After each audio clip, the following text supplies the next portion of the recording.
आज हामी एसई को कक्षा 10 को अनिवार्य गणितको युनिट 8 बीजीय भिन्नको सरल गर्नुहोस् भन्ने एक्सरसाइज गर्दैछौँ है।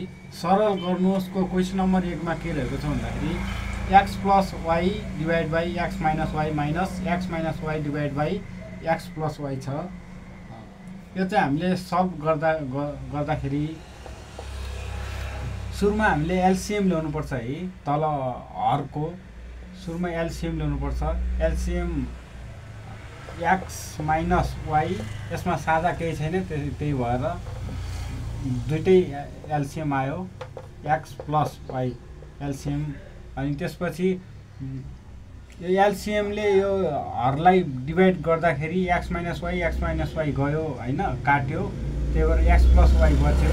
x + y ले चाहिँ माथि x + y ले मल्टिप्लाई गर्दाखेरि x + y एउटा माथि छ, अर्को x + y आउँछ, x + y आयो है। त्यसपछि माइनस र यसलाई डिभाइड गर्दाखेरि x + y काट्यो र x - y बच्यो। एउटा x - y माथि छ, x - y माथि छ, अनि र x - y एउटा बच्यो र x + y को होल स्क्वायर भयो, x + y को whole square minus x - y भनेको x - y को होल स्क्वायर लेख्न सकिन्छ है। तल चाहिँ x + y x - y नै छ तल। यो भनेको x + y भनेको जस्तै कस्तो भयो भन्दाखेरि है a + b को होल स्क्वायर जस्तो भयो।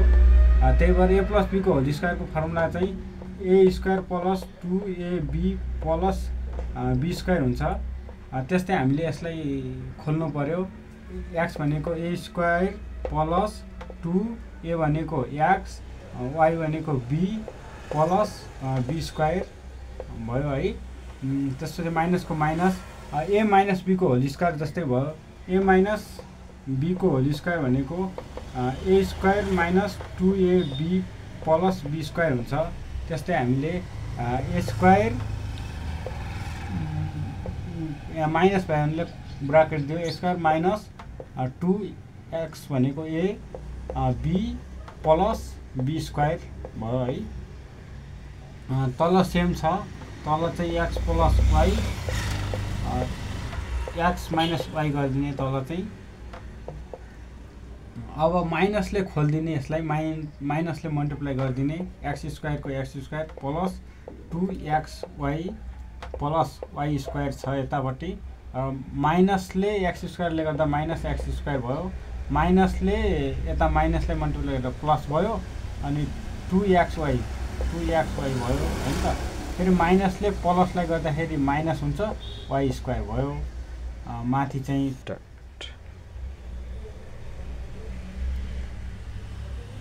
यति भइसकेपछि अब तलको सेम लेख्ने, x + y छ, x - y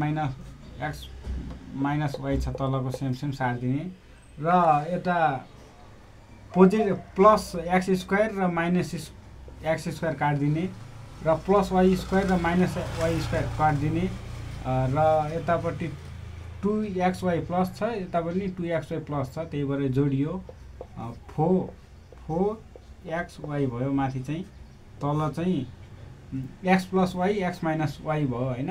अब x + y x - y भनेको एउटा फर्मुलामा जान्छ। त्यो फर्मुला चाहिँ जस्तै अब कस्तो फर्मुलामा जान्छ भने चाहिँ यसलाई चाहिँ यस्तो फर्मुला जानुपर्छ।